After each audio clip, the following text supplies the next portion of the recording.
On today's edition of the Red Sox Rundown, we got a huge Wilyer Abreu update that, if it comes to pass, could be very significant for this Red Sox lineup. Jordan Hicks officially is sent to the injured list. What's up with this Kyle Harrison injury? We're going to discuss that in today's video as well.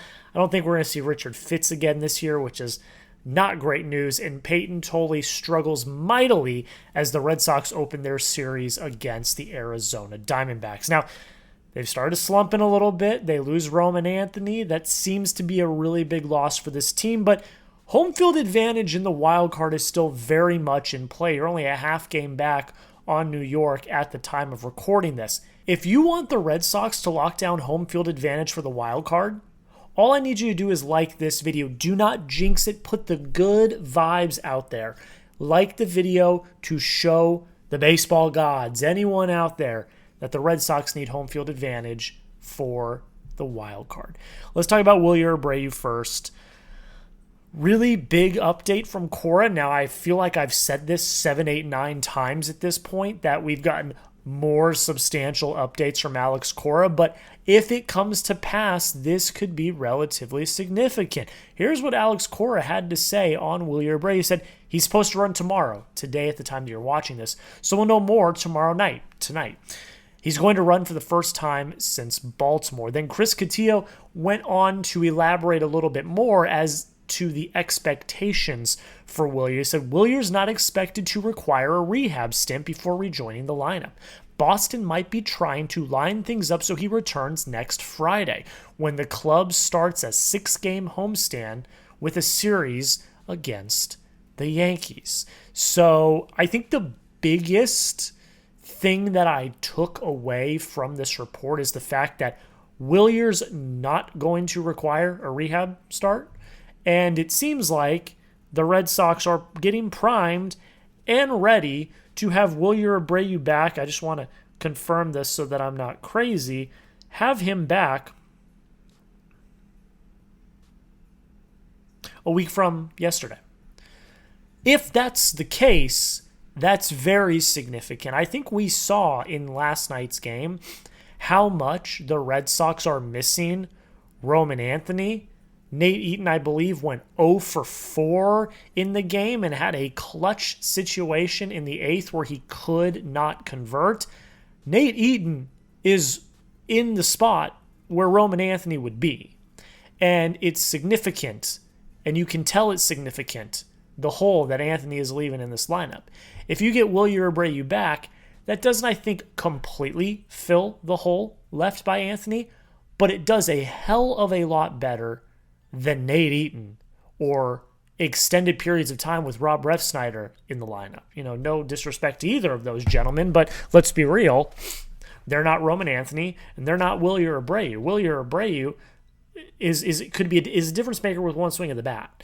And getting him back, you know, not just offensively, but his Gold Glove in right field as well, it's an upgrade. It's a net positive over anything that you would roll out there right now in place of Roman Anthony. So the fact that he's supposed to run today, we'll know more tonight, and if it all goes well, they're aiming for him to be back a week from yesterday. That's really good news. Now, we've been through this before. It feels like 5, 6, 7 times now he's been scheduled to run and then he doesn't run. What will really happen? We will see. When it does happen and we get some more info, I'll make a video so you guys know what's going on. This is why you subscribe, by the way. So I don't know.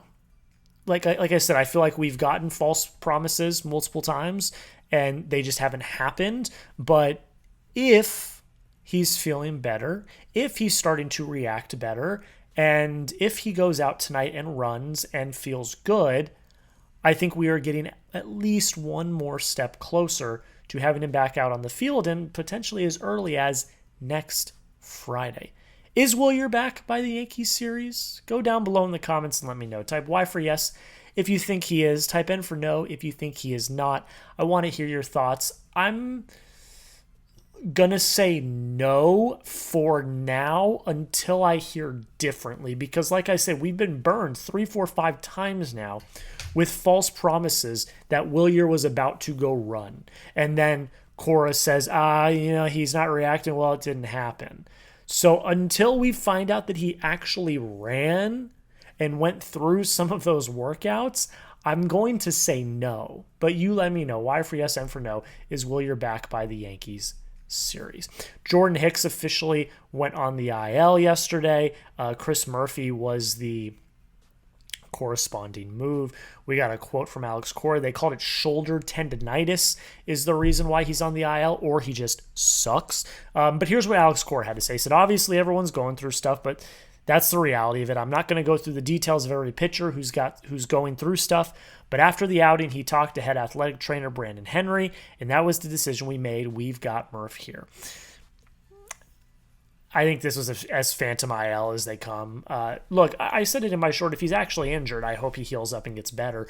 You never want to see anybody injured. It doesn't matter if they're good, bad, or ugly. You don't want to see anyone injured, but this just reeks phantom IL. And I personally do not believe we will see Jordan Hicks the rest of the season, which I'm perfectly okay with. I talked about it in my video a few days ago, where you can't get more net negative than what Jordan Hicks has brought to this team. We went over the Jared Carrabis tweet with all the stats of him ranking in the bottom, like 3 relievers, like out of 122 with like 20 appearances since like the beginning of June or July or whenever.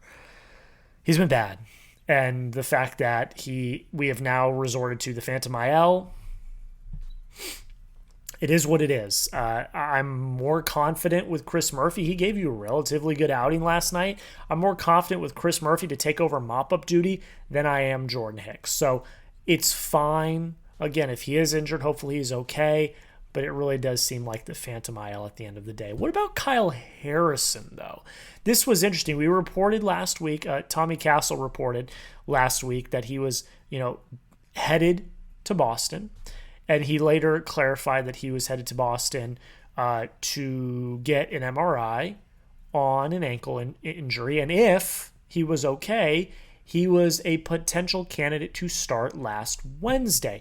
He didn't end up starting. He didn't end up even getting called up, and he ended up back down in Worcester. Here's what Chris Cotillo had to say about Kyle Harrison. He said Harrison was a candidate to pitch Wednesday against Cleveland, but a minor ankle injury required an MRI in Boston, and the Red Sox decided against calling him up.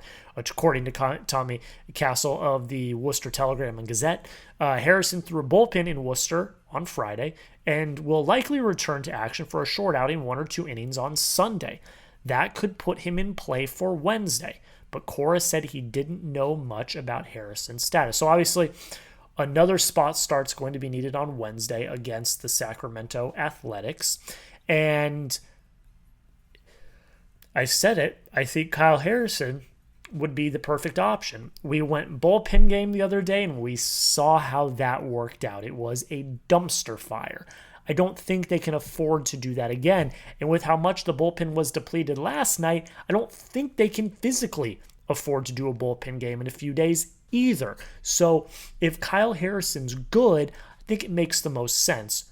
Call his ass up, get him out to Sacramento, let's see what the kid's got, and just see what happens. I mean, again, I talked about a little bit with Jordan Hicks. I could say the same thing about Dustin May. No one's doing worse than what Dustin May has done for the Red Sox since he's gotten here.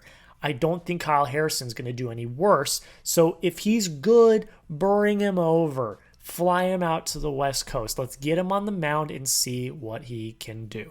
Do you think Kyle Harrison pitches for the big league team this year? There's a real possibility he doesn't. I think he does, but you let me know. Type a 1 for yes if you think he makes at least 1 start for the big league team this year, or type 0 for no if you think he gets no starts on the big league roster. I want to hear your thoughts down below in the comments. What do you think? Real quick, before we get into the game, Richard Fitz, they talked about, Alex Cora talked about him as well, and basically said they really haven't done anything. They're just trying to build his strength back up in his arm. If I'm not a doctor, but if I were to guess, I don't think we see Richard Fitz again this year, which sucks, but I'd rather not rush him back. I'd rather him just do the rehab he needs to do, go into the offseason and have a full, relatively healthy offseason, come back in spring training ready to go. So Richard Fitz, great season. Hopefully he comes back. I'm not optimistic that he does, though. It is what it is at the end of the day. Injuries happen. and it's an unfortunate end to the season if it's the end of the season for Richard Fitz. You never want to end your season with an injury. So we'll see what happens. He could play again, but I'm not very optimistic about it. We're going to get into the game here in 1 second, but first make sure you hit that subscribe button if you have not already. As the playoffs get closer, we're pumping out more content than we have all year. We're also going to be live for every single postseason game as well. So make sure you hit that subscribe button and join the family. It is 11:52 at night. I stayed up to watch the entire game so I could record this video for you guys. I watch the games so you don't have to. Join the family today. You're going to get the best Red Sox coverage in all of YouTube. I can guarantee it. Join the family if you've not already. Yeah, this is why you should subscribe, because I stayed up to watch this absolute stinker of a game. Red Sox lose 10-5 to the Arizona Diamondbacks, who are not that great of a team.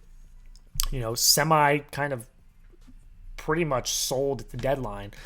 But yeah, Payton Tolle makes the second start, and it wasn't good. I'm not even going to try to sugarcoat it in any way, shape, or form. It wasn't good.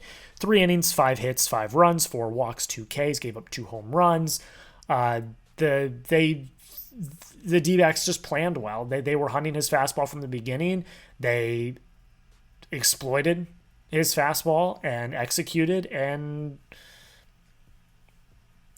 just got Tolle out of there by at the end of the third. I mean, Tolle threw, what was it, like 70 plus pitches, 77 pitches in 3 innings. Like, it's just not very efficient, not very effective. Again, like, it's his second start. He started the year in high A ball. Like, he's going to be fine. I'm not that worried about it. It's just, a good base, major league team exploited what he does best, and that's throw his fastball. He throws his fastball a lot. So, of course, you're going to be looking fastball, and when you throw a fastball in the zone, a lot of major league hitters are going to hit it. So, I'm not that worried. He, needs to refine his secondaries, which is something we've talked about since he's gotten called up, is that, his secondaries still need refinement, and they just didn't work last night. And the D-backs took advantage of it, and they scored 5 runs off of him, and Tolle was chased after the third inning. The rest of your bullpen, leading up to Justin Slayton was relatively good. Weissert gives you a clean 4th. Chris Murphy gives you 3 innings of work. 1 hit, only 1 run, 3 walks, 1 K. I mean, in 3 innings to give up 1 run, I mean, that's not bad. Better than Jordan Hicks. I mean, I'm fine with it. I have no problem with it. And then Justin Slayton comes out and just ruins the momentum. You score 4 in the 8th to make it a 1-run game. Justin Slayton comes in. You would hope and pray that he's going to be a commanding arm in your lineup, high leverage arm to keep it within 1. You can try to go score a run in the top of the 9th, but it's a stinker. What you going to say? 4 hits, 1 K, 4 runs. Corbin Carroll 3-run jack to just end the game. I mean, it wasn't even a competitive 8th, and by the time the 8th was over, the damage was done, and the Red Sox ended up losing. They didn't put together any competitive at-bats in the 9th. It was over. And we talked a lot about the pitching, but the offense, honestly, probably was more of the issue than anything. 8 hits, 3 walks, 8 Ks, except for the 8th. They did absolutely nothing tonight. You had the Nathaniel Lowe triple in the 2nd, which scored a run. Like, that was awesome. But other than that, except for the 8th inning, the Red Sox showed no fight on offense at all. Alex Bregman and Romy Gonzalez are the only players to have multi-hit games. Bregman goes 2 for 4 with 2 RBIs. It's a big day for him to kind of get his confidence back. Romy Gonzalez has been playing really well as of late as well. He goes 2 for 3 with a run and an RBI. Ref Snyder has an RBI, like we already talked about. Nathaniel Lowe has an RBI, but that's it. The rest of your team really didn't do much. Story had a hit. Narvaez had a hit. That's it. I mean, your offense didn't do anything, and your offense has been struggling mightily. Talked about it a little bit earlier with Abreu. Losing Roman was a huge deal, and people continue to tell me that the Roman Anthony injury is not a big deal and I should not be overreacting. After these last few games, why should I not be why is my reaction an overreaction? Nate Eaton is in place of Roman Anthony. He went 0 for last night with 2 Ks, and he had a clutch spot in the 8th with runners on where he could have tied the ball game or gave him the lead. Roman Anthony gives you a better shot than Nate Eaton. So to all the people over the last few videos that have told me, Jack, you're overreacting. It's not that big of a deal. Oh, he'll be back soon. Oh, blah, blah, blah, blah. No, like, I'm not overreacting, and we've seen it over the last few games. Ever since Roman Anthony got hurt, this offense has taken a significant downturn, and it's because your leadoff man is not in the lineup. Am I off base for saying that? I don't think so. Again, Nate Eaton, 0 with 2 Ks. He's in place of Roman Anthony. It's like, I'm not, like, guys, my reaction was well versed and like well thought out when he got hurt. I said this is a significant injury that cannot happen, and we're seeing the consequences of that injury right now, with the offense being stagnant at best. So this is why you subscribe, because I'm never wrong. I'm just early. Never wrong, just early. The Roman Anthony injury is a big deal. And if you don't see it that way, you need to watch more ball, because ever since he got hurt, this offense has not been good. And Nate Eaton is not helping this offense. Do the Red Sox win this series?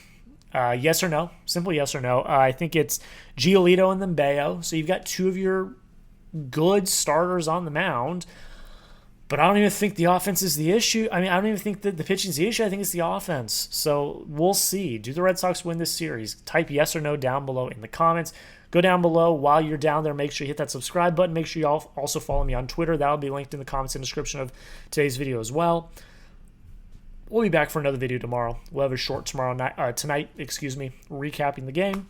And, yeah, hopefully they pull it out. Oh, we didn't do scores and standings. Sorry, I'll do that real quick.